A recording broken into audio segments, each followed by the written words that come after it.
make sure that that program doesn't contain controversial subjects, and you're not impolite to people.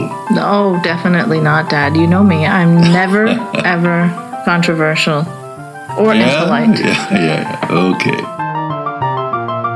Welcome to Conversations with your lovable, never pisses anyone off, ex-Muslim host Aina, keeping it non-controversial.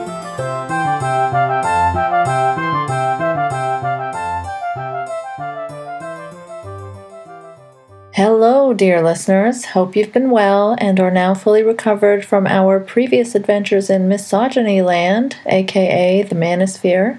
I know it took me some time to recover from the intensity and depressing nature of that topic, but now I'm here with a whole new strange and uncomfortable topic. You can always count on me for that. And this topic, well, some parts of it in particular, have been very hard for me to address. You'll see what I mean. It's something I've thought about addressing in some medium or another for a couple of years now. Each time I've been shying away from the difficult parts, not wanting to relive and revisit some of these things, but this year I felt I should just go ahead and do it already. I have spent a lot of time writing and rewriting and fiddling with this episode, never quite feeling satisfied or at peace with it, but I've stalled and procrastinated and avoided it in so many ways now. I'm just going to put it out there as is. Plus, I want to get it out while we're still in the Islamic month of Ramadan, even though it's coming to a close. Anyway, onwards we go. With my recent focus on the alt-right and light, the Western right in general, and the quote-unquote skeptics that are adjacent to or playing footsie with these groups, I sometimes get new listeners who maybe don't know, or some who've forgotten that I am, as an ex-Muslim who grew up in a theocracy like Saudi Arabia, a pretty big critic of Islam too. Well, Islamic conservatism, to be more precise. And with all the batshittery happening in the West, with the literally regressive conservatism and trad life shit being revived and repackaged for younger generations, that stuff tends to take a more urgent place in my commentary. Since, I live in the West and I'm watching things go to shit before my eyes. Things I took for granted before, like Nazis being an obscure thing of the past, young people's attitudes about racism and sexism, interracial marriage, and so much more. But anyway, I wanted to take a break from that for this episode. This holy month of Ramadan, I've been thinking a lot about my many, many mixed feelings and memories and sentiments attached to this month. And somehow I'd like to try and give you a slice of my experience as best as I can through an audio recording. I've also been thinking about how one thing many critics of Islam miss the mark on is the fact that none of this is as black and white, clear-cut, mechanical as they want to make it seem. Muslims are flawed human beings, cherry-picking theists, searching for loopholes to outsmart their all-knowing God. Like any other imperfect mere mortal chasing after an ideology that demands unachievable perfection and punishes those who cannot meet the impossible mark. Like any other theist, like any other follower of an ancient, obsolete ideology. There isn't something uniquely evil or sinister here, as the atheist right would have you believe, as many ex-Muslims who've traded one extremism for another would also have you believe. It is sad to see how many alt and far-right talking points about Islam so many ex-Muslims and atheists in the scene adopt today. I mean, there is, of course, definitely a more literalist, therefore extreme interpretation resulting in more orthodoxy and traditionalism, stricter adherence to old codes of morality, which is the problem, in my opinion. Now me, I'm not a huge fan of religion, especially because of the bigotries and violence and things like that I see contained within. And ultimately, I view religion as a form of traditionalism and conservatism itself.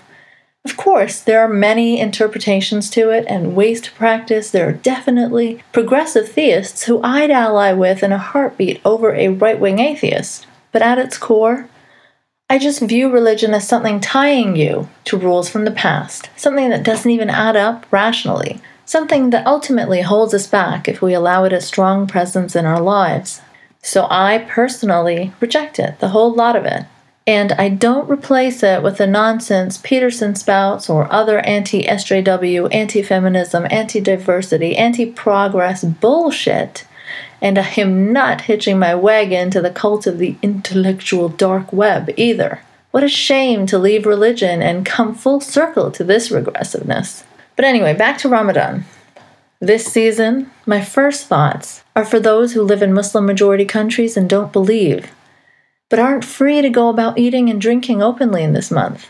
Those who are forced to starve against their will to keep up appearances, to be safe from judgment, or otherwise.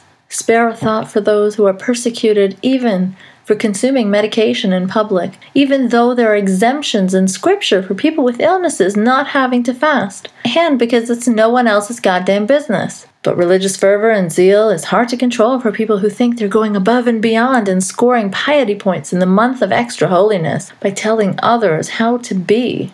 My mind cannot help but wonder about the surgeons and pilots, those whose jobs involve responsibility for other lives, who need their concentration to be at peak performance.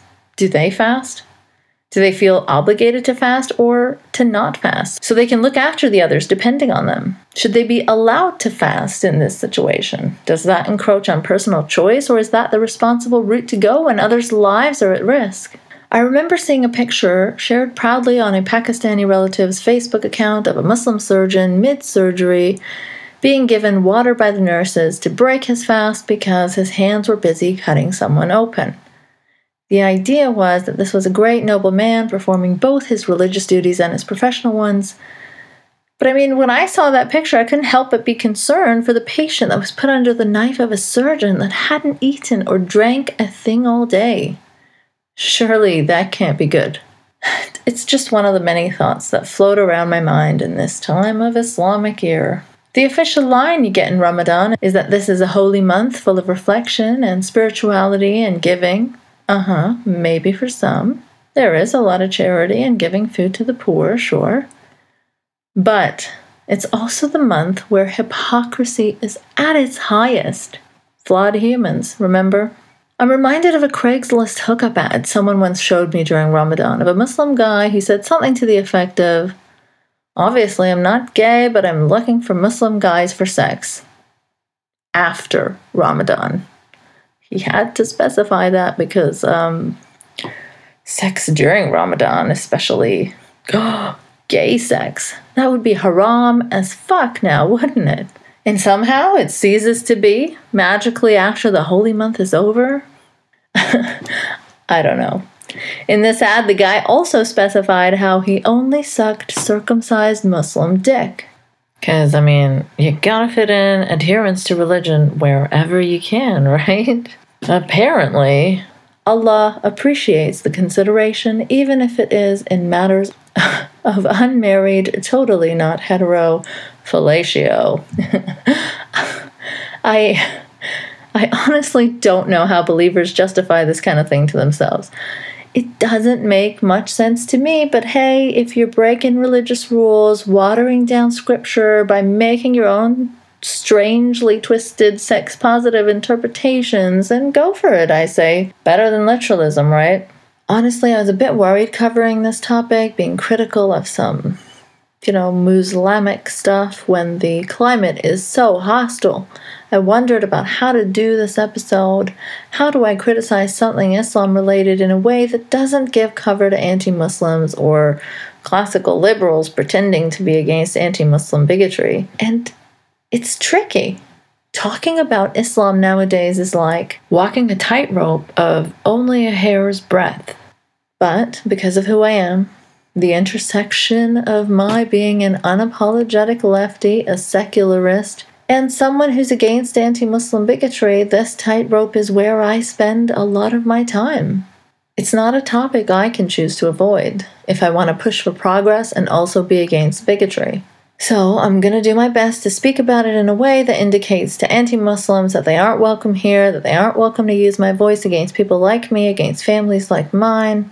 This is just me speaking from my life experiences, making observations on what I think is one of the holiest and most hypocritical months in Islam. I shouldn't really have to be worrying about this, as anyone should be able to internally criticize the practices and cultures and religions they grew up with. That's how things improve, right? But with the current state of politics, we kind of have to do this dance, even for legitimate, good faith criticism.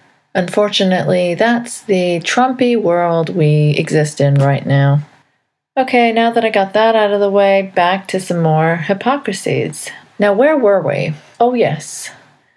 Now, during this holy period, there are those who try hard, genuinely, to curb their sinning for the month. And I really mean just for the month. I've known of several straight couples who switch for the occasion from having penis and vagina premarital sex to just anal or just oral, because apparently not penis and vagina doesn't officially count as premarital sex then. I don't fucking know. I've struggled with understanding these absurdities for years now. And I'm not even kidding about this. This shit goes on for real. At least I've encountered it. I'm sure, of course, there are some truly pious, consistent Muslims who would be scandalized by hearing of such Ramadan hacks. But there are some that are totally open to them. Muslims are as diverse a bunch as any. You definitely get more visible conservatives, but no, there are all types. This is important. And FYI, this episode today only reflects my experiences and what I've seen. I in no way mean to comment on the Muslim community as a whole. I'm sure different people in different parts of the world have completely different experiences. Like, for example, when I lived in Saudi, I came across these types of hypocrisies less, but Pakistan was like a hotbed for this shit. Bootleggers were killing it right before Ramadan because everyone was stocking up on their finest foreign whiskeys, since bootleggers have to stop service during Ramadan because, selling booze during Ramadan would be haram, so the cool kids stock up well in advance, and not like it's haram any day of the year or anything. I don't know. I guess with a bit more freedom, Pakistan gave people more choices, right? There were plenty of women who would pop their headscarves on their heads just as the call to Maghrib prayer for breaking your fast was heard, echoing on crackly loudspeakers throughout the neighborhood. In Saudi, when in most public places there wasn't a choice on whether you could or couldn't wear a headscarf, so all women were wearing them anyway, out of fear of the morality police. Not much room for human failing and hypocrisy there, I guess, when there's a threat of a caning just around the corner. But yeah, the selective headscarf wearing only at the time of prayer call confused me even as a kid. Wasn't it supposed to be a rule you're supposed to follow anyway? What did the aunties get from just having it on at prayer call?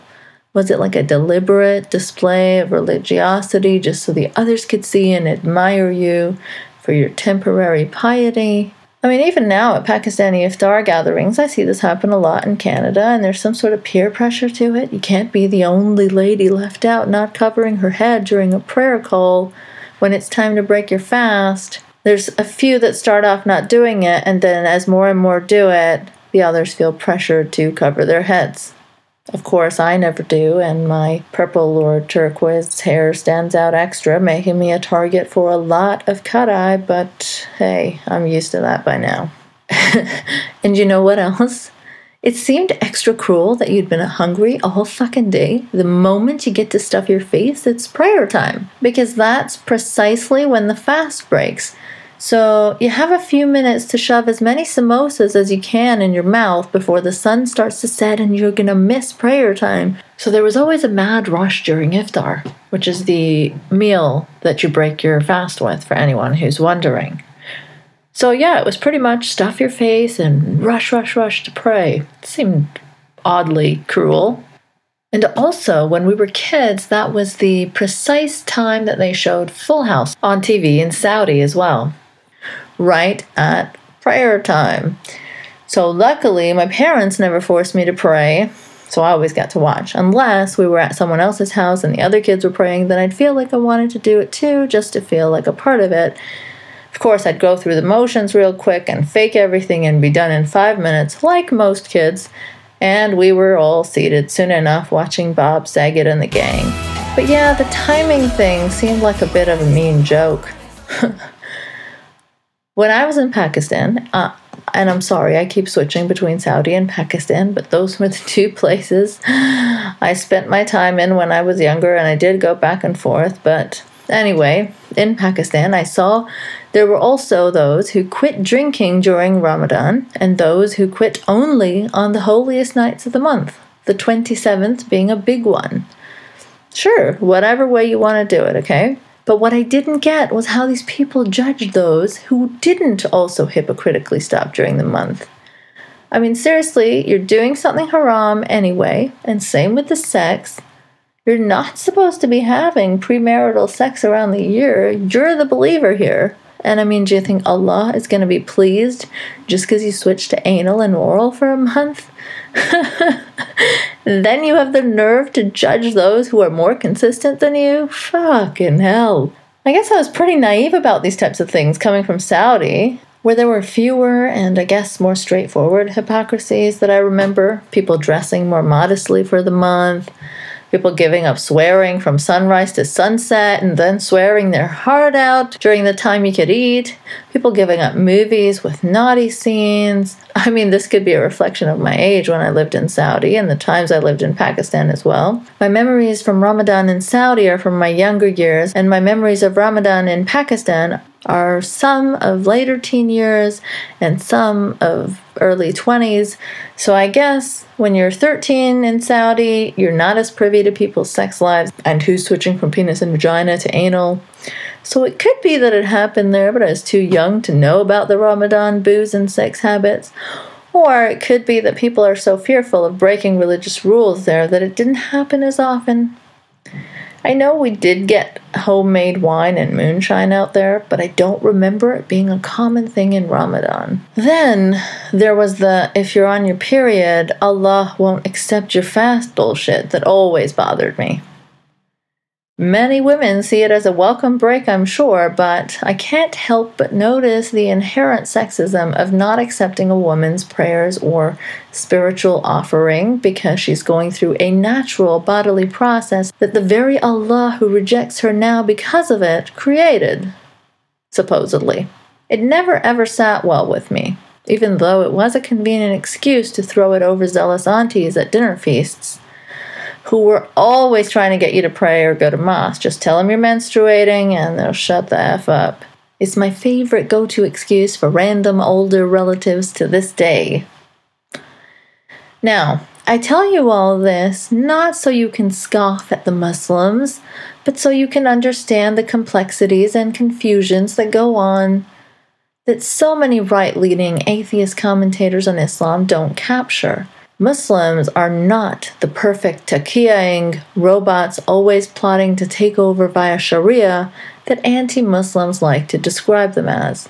It is a rich, diverse mix of people like you and me grappling with how to fit modernity and humanity with the demands of their religion from a long-gone era. This black and white approach that many in the skeptosphere tend to use, it doesn't quite capture the intricate entanglements of human minds. It's so much more nuanced than religion, bad, Islam, bad. A message I know I've tried to get across before. One that's important to understand if we want to understand the radicalizations and extreme versions as well. That things aren't always linear and neatly divided into boxes. But I digress. Ramadan was the specific topic of the hour. So all those things I mentioned before, those are the things that have always annoyed and confused me about Ramadan, and it's quite a lot, I know. But there's another side to this, where my experience of the month is tied in with a lot of beautiful memories too. I was fortunate to be raised in a family where there wasn't ever any pressure to fast. In fact, it was us kids who were interested in participating to feel grown up rather than my parents forcing it down our throats. It was a month that was punctuated with so many social gatherings and feasts. Whether you were fasting or not, the festive atmosphere was contagious. The foods were plentiful, the air was warm and aromatic. Everyone was so social and cheerful after breaking fast. In Saudi, the stores and restaurants were festively lit, open late into the night, so people could eat and eat well past midnight so they could fill up for the next day's fasting. Some gatherings at close relatives' houses, I remember, were like a slumber party for us kids. We'd come around sunset and break fast with everyone. Then the parents would hang out till like 3 a.m. and there'd be a second meal, an early breakfast feast before sunrise. It was really exciting as a kid. We got to stay up late and play with all the other kids. Then at the end of Ramadan, there were henna nights and prep of fancy glittery clothes for Eid. The clatter of dishes, the refreshing rosewater drinks, it's all embedded into my mind. And those memories are sometimes revived with the scents that come out even now in Ramadan. Though in Canada the whole city isn't lit up with festivities and feasting all night, I still occasionally go to a relative's house for a fantastic meal. They all know better than to ask me if I'm fasting or praying now. But these are all part of my feelings on Ramadan. Some good, warm, nostalgic, some bad and oppressive, some downright what the fuck and confusing. But this is human. I will continue to advocate for a secular future, the right to be free from religion, from traditionalism, but at the same time, there is comfort in enjoying the rituals, sights, and sounds from my childhood in this month. I'm off to my parents' place just tonight as I record this. I'm really looking forward to spending time with my family and enjoying some of my mom's wonderful home cooking. But anyway, to conclude this episode, there's still the part left that made me uncomfortable. The part that I was nervous talking about, the part I've been dreading but needed to do, to get out of my system. So here goes. Specific religions and their beliefs lend themselves to specific actions out in the world. That much I'm in agreement with the new atheist types on. While there are often many factors that contribute, and this is the part they usually miss or rush past, there's no sense denying it. There is an unexpected and under-discussed effect of Ramadan specifically that I want to talk about today, something that ties into the darker memories I have about this month. A month of fasting, not eating all day from sunrise to sunset, meant something different to me as a teenage girl, something that didn't really involve spirituality or religion at its core, more like I used that as an excuse. And as hard as this is for me to speak about, even though it was half a lifetime ago for me, I will do my best to be open because I don't want others going through what I did unnoticed. In my mid-teens, I moved from Saudi to Pakistan and ended up staying with relatives to finish off the last 2 years of high school there. Because when I was younger, Saudi had some fucked up rules about needing co-ed schools like mine ending at a certain age. So there were few options for expat kids like myself, especially if we didn't want to end up at an all-girls religious conservative school. So I decided it might be an interesting adventure and a way to connect with my culture of origin to go to school in Pakistan for 2 years. I moved in with some relatives who I really enjoyed spending time with on our brief holidays there. Little did I know that when my parents left, they'd change and keep me under strict rule. All of a sudden, I was being judged by these people I thought were so wonderful and loving, judged for what I wore, for what I said, for how I sat, for who I talked to in class. My young, angry, hormonal mind couldn't figure out how I had no control over anything all of a sudden, how I had rules now that my parents never imposed on me, how I wasn't allowed to hang out with guy friends, something completely ridiculous and foreign to me. And somehow, as a twisted, adolescent, rebellious response to that, I decided, subconsciously I guess, that it would be some form of regaining control over myself to just not eat. Like, to not eat at all, as much as I could get away with. If they were going to control who I spoke to and what I wore, where I went, how I sat, I was going to control what I put in my mouth, and they couldn't do a damn thing about it. And somehow this seemed like a sensible solution to my teenage mind. I know it sounds completely irrational and self-punishing and illogical, but it didn't come from a place of logic. It came from a place of anger and hurt and betrayal. And it started as a rebellious thing, but it grew into something more. A condition, an obsession. I stopped eating real meals, and I stopped getting my period because of that. I nibbled on fruit occasionally, and even then I was doing stuff like counting calories in a single grape, slicing it in half because I thought one whole grape was too much. Of course, this stuff didn't go completely unnoticed. As I became thinner and thinner, my fingernails had a blue hue to them, which I covered up with black nail polish often. I was always cold, even in a warm climate like Pakistan's. The relatives, they hassled me about eating a bit, but not too much. I pretended as best as I could, moved stuff around on my plate, and there was one month I'd look forward to all year. That was Ramadan, because it gave me the opportunity to starve myself freely without detection, without nagging. My parents would call, and when I saw them over breaks, they'd know something was up, but ultimately they thought I'd just become really conscious about diet and weight loss and appearance or something. They knew, though, I was unhappy with the culture shock, with the stricter rules and the gender double standard nonsense I encountered often.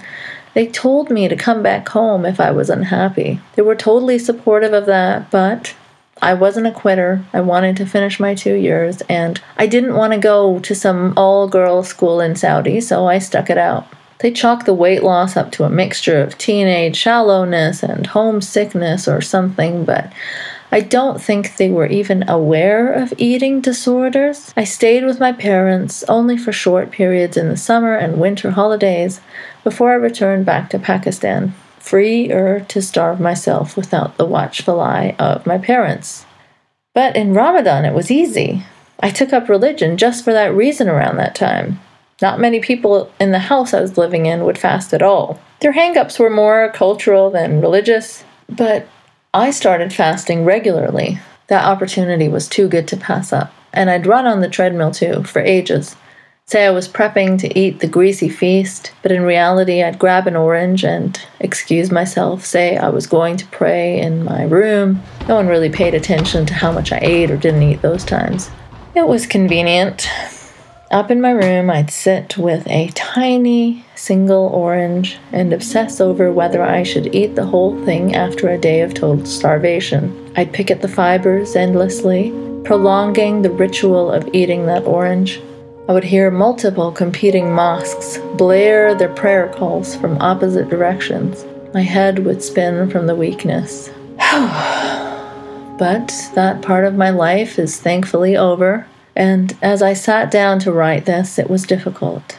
More than I can explain, because I didn't want to remember and I didn't want to put on record a painful part of my life. But as I was writing, I was looking up anorexia and Ramadan. The more I Googled, the more I saw that I wasn't alone in this. It's an actual thing. I saw article after article about eating disorders and Ramadan. Several people had already written about it and identified it.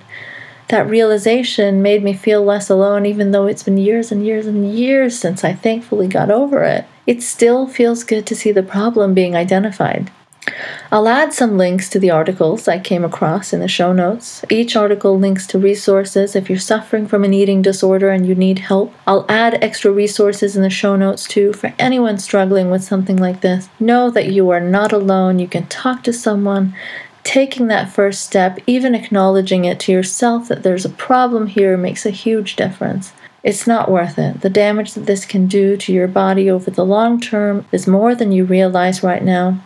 I feel incredibly fortunate to not have been engulfed by it for too long. When I moved back home with my parents, eventually I started to get healthy again, but there is still always a flicker of that memory when I encounter Ramadan, even today. My thoughts are with those who have been in my shoes, who struggle with an eating disorder in the Muslim community, especially around this time of year. Now, I'm going to end this episode just by reading some quotes from the articles I came across. The first few are from an Australian ABC article. Fasting triggered a relapse.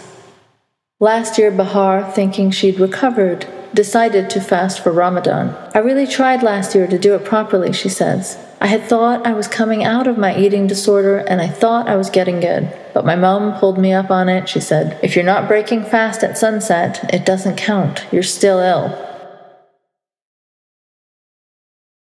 Philippa Hay, a clinical psychiatrist and the chair of mental health at Western Sydney University School of Medicine, says cultural practices can be used to justify internal motivations. Professor Hay has worked with Muslim communities and says exemptions from the fast are available for those who ask. Often, however, Muslims with eating disorders won't ask because the nature of the eating disorder is that fasting is seen as a positive thing. There's quite a tricky pathway to help the person not use Ramadan to continue or exacerbate their eating disorder, she says. To understand that food is something celebrated and how to navigate through times when there is a plethora of food is part of the strategy of learning to live with a disorder. There are codes in the Quran that say if you are ill, if you are traveling, if you're pregnant, if you're menstruating. There are so many factors for you not to need to fast. And here are a couple quotes from an article that I found in The Independent. This intensified during the summers and during Ramadan. So I know what young Muslim girls with eating disorders are going through right now. Many don't know if they're fasting for Allah or for anorexia. Some sufferers feel like they are being rewarded anyway when starving themselves because Ramadan is the 1 month they can get away with it. The eating disorder charity Beat says people have reported difficulties to them during Ramadan and other religious occasions. Food is central to a lot of religious festivals, so Christmas is another time where people with an eating disorder may experience difficulty. And here's one last quote before I finish up. It took me a while to realize that not fasting last year doesn't make me a bad person. It makes me a good one. I made a choice to look after my body and mind. So if you're struggling, please know there's help out there. Statistics show that majority of people are able to recover. If you're dealing with guilt about not being able to fast because it triggers a relapse, please know that there are exemptions for people with illnesses. Looking after your health is the most important thing. Talk to someone. I'm here for you, should you need me. I'm not a professional though, so please do check out the links I'll add in the show notes. And with that, let me say once again that these are all imperfections affecting Muslims. This is the human condition. We're all more alike than we realize. Otherizing and fearing an entire group helps no one. Thanks to all my patrons and listeners for keeping this show going. We're getting closer to the 250 patron mark where I'll do my second AMA, so if you've been wanting to support this show, now's the time to do it. Help us get there because AMAs are fun and because I certainly still need your help to keep this up. Thank you all for listening. Till next time. Thanks for listening to another episode of Polite Conversations. You can support this podcast by sharing the shit out of it, making some noise about it, or contributing via Patreon. Patreon.com/nicemangoes. No E in mangoes. Also, you can follow me on Twitter @nicemangoes. If you want to make a one-time donation instead of a monthly Patreon one, you can do so via PayPal. nicemangoes.blog@gmail.com. Remember, no E in mangoes. If you've got an interesting story and would potentially like to be a guest, you can email me there too. A special thanks to Dylan Beck for theme music, sound, and production help.